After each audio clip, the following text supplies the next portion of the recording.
Deuxième nuit.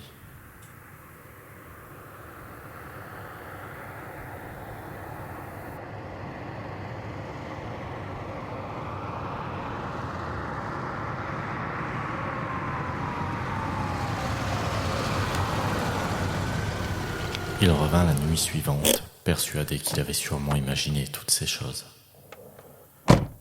Après tout, le lieu était lugubre et cela faisait longtemps qu'il n'avait pas occupé un poste de nuit.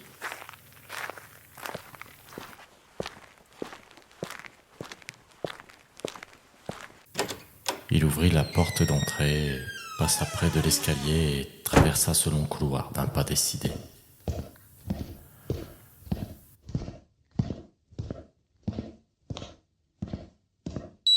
Il composa le code et ouvrit la porte.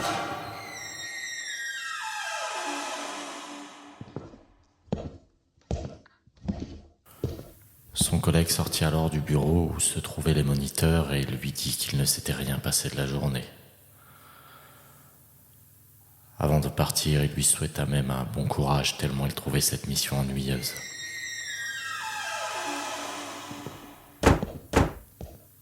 Une fois seul, il avança vers le tableau au fond de la pièce.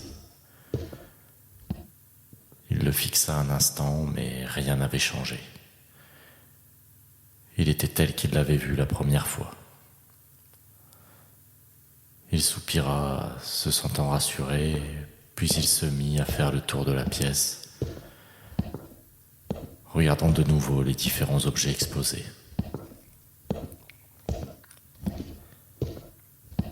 Cette fois, il observait particulièrement une série d'anciennes dagues posées sur un coussin de couleur pourpre. L'une d'entre elles attira son attention. Il y avait d'étranges symboles sur la lame et son manche était recouvert de cuir noir. Le pommeau représentait un triangle dans un cercle. Ce bruit le fit sursauter. Cela venait du couloir.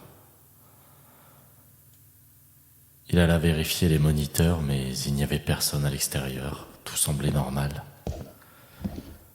Il retourna vers l'entrée et ouvrit lentement la porte qui menait au couloir lorsque les lumières s'éteignirent soudainement. Il se répéta que ce n'était qu'une panne de courant et décrocha sa lampe torche de sa ceinture.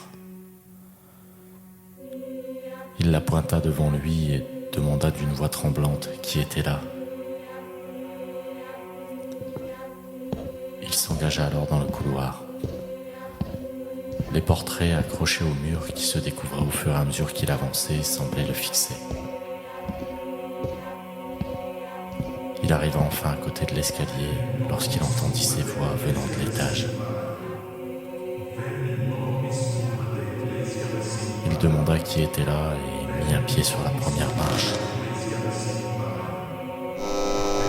Mais les lumières se rallumèrent et les voix s'arrêtèrent. Il retourna vers le couloir, puis s'arrêta net lorsqu'il vit devant la porte de la galerie le vieil homme et le bouc du tableau.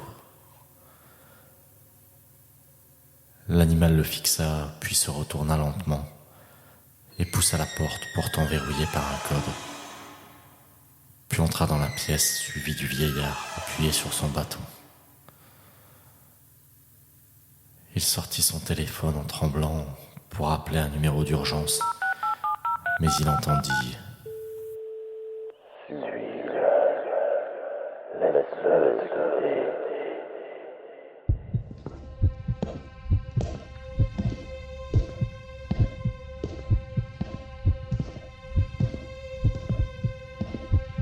Il avança alors vers la porte de la galerie, fit le code et l'ouvrit lentement. Son cœur battait à une vitesse folle. Il remarqua que la dague et le masque qui avait attiré son attention avaient disparu. Il courut alors se réfugier dans le bureau. Il examina la pièce et, voyant qu'il n'y avait personne, claqua la porte et la bloqua avec une chaise. Il se dit qu'il attendrait ici jusqu'à l'arrivée de son collègue. Puis il se retourna et vit sur l'un des moniteurs le vieillard et son bouc devant la porte d'entrée. Il avait dans ses mains la dague et le masque qui avaient disparu. L'animal semblait fixer la caméra.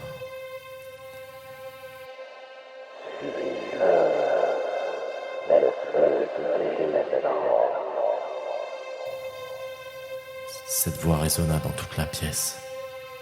Il retira alors la chaise qui bloquait la porte et lorsqu'il sortit, il vit de nouveau le tableau. Celui-ci avait totalement changé. La forêt était en feu et il n'y avait plus qu'un seul personnage au centre. Cela ressemblait à un croisement du vieil homme et du bouc. Cette créature peinte avait le torse et les bras décharnés d'un homme nu, mais il avait des pattes et des sabots à la place des jambes. Sa tête était celle du bouc et ses yeux rouges le fixaient alors qu'un sourire malsain se dessinait sur son visage. Il se mit à genoux en pleurant, suppliant qu'on le laisse. Et c'est alors que ses voix s'élevèrent.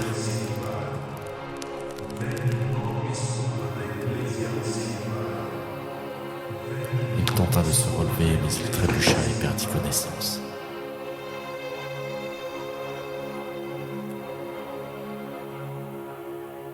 Il sentit une main sur son épaule le secouer et il entendit quelqu'un l'appeler. Il ouvrit difficilement les yeux et vit son collègue qui essayait de le réveiller. Il l'aida à se relever, puis le fit s'asseoir lentement sur une chaise. Il s'agenouilla face à lui en lui demandant si tout allait bien. Il ne répondit pas. Son premier réflexe, après avoir retrouvé ses esprits, fut de se retourner vers le tableau, mais il était redevenu comme avant, avec ce vieillard guidé par un bouc. Son collègue posa une main sur son épaule, tentant de le calmer, lui demandant ce qui s'était passé, mais il ne lui répondit toujours pas. Il se leva et se précipita vers la vitrine où étaient exposées les dagues. Il n'en manquait aucune. Il ne comprenait pas comment cela était possible. Son collègue lui dit alors qu'il ferait mieux de rentrer chez lui et de se reposer, qu'il en parlera à son responsable et qu'il comprendrait s'il ne revenait pas le lendemain.